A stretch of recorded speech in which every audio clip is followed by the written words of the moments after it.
ఇప్పుడు మనం 2025వ సంవత్సరం జూలై నెల 1వ తేదీ నుంచి 31వ తేదీ వరకు ద్వాదశ రాశుల్లో మేషరాశి నుంచి మీనరాశి 12 రాశుల వారి జ్యోతిష్యం ప్రశ్నశాస్త్ర ప్రకారం మన జానకిరామ్ తీస్తాడండి. ఎలా ఉందో చూద్దాం.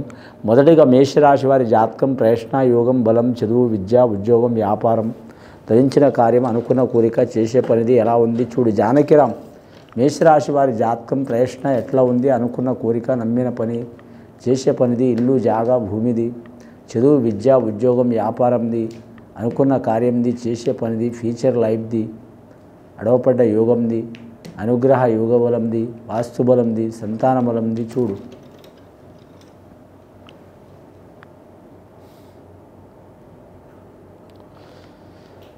కానీ మేషరాశి వారి జాతకంలో చెప్పాలంటే మాత్రం సమ్మక్క సారక్క దేవతలు వచ్చినండి, వన దేవతలు గిరిజన దేవతలు వచ్చినండి, అలాగే షిరిడి సాయిబాబా వచ్చిండు.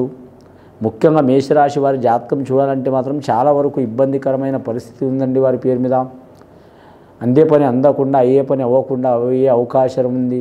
ఒకటి అనుకుంటారు ఒకటి జరిగే అవకాశం ఉంది. ఆదాయం మించిన ఖర్చులైతే మనశ్శాంతి ఉండదు, లక్ష్మి ఆగదు, నమ్మిన వారు ఇబ్బందులు పెట్టే అవకాశం ఉంటుంది. కానీ ఇంకోటి కుటుంబ సభ్యులతో విరోధాలు తప్పవు. ఎల్నాటి శని ప్రభావం నడుస్తుంది వారి పేరు మీద మొదలైంది. ఎల్నాటి శని ప్రభావం మొదలైనందువలన 25 నుంచి 30 సంవత్సరాలు ఉన్నవారికి కలిసి వచ్చే అవకాశాలు ఉంటాయండి. 32 సంవత్సరాలు దాటిన వారికి మాత్రం ఎల్నాటి శని ప్రభావం ఇబ్బంది పెట్టే అవకాశం ఉంటుంది.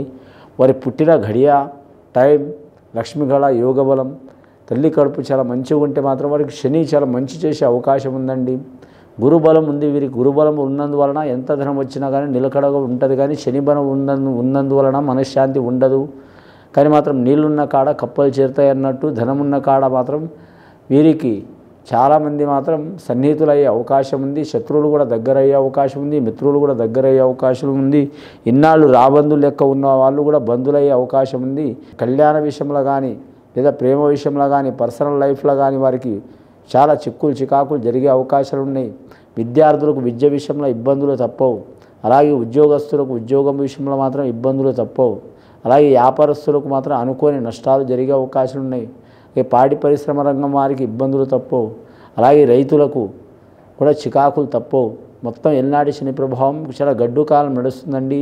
జాతర జరిగే ప్రాంతం ఉంది. అమ్మవారికి కూడా మాత్రం ఖచ్చితంగా మాత్రం మనం మంచిగా అయితే మాత్రం మొక్కుబడి మాత్రం మీరు చేసుకోండి, వస్తామని ఖచ్చితంగా మీకు మంచి జరిగే అవకాశం ఉంది. ఇది విని చూసి ఆచరించే వారికి మేషరాశి వారికి సర్వశుభాలు కలుగుతాయండి. శుభం భూయత్.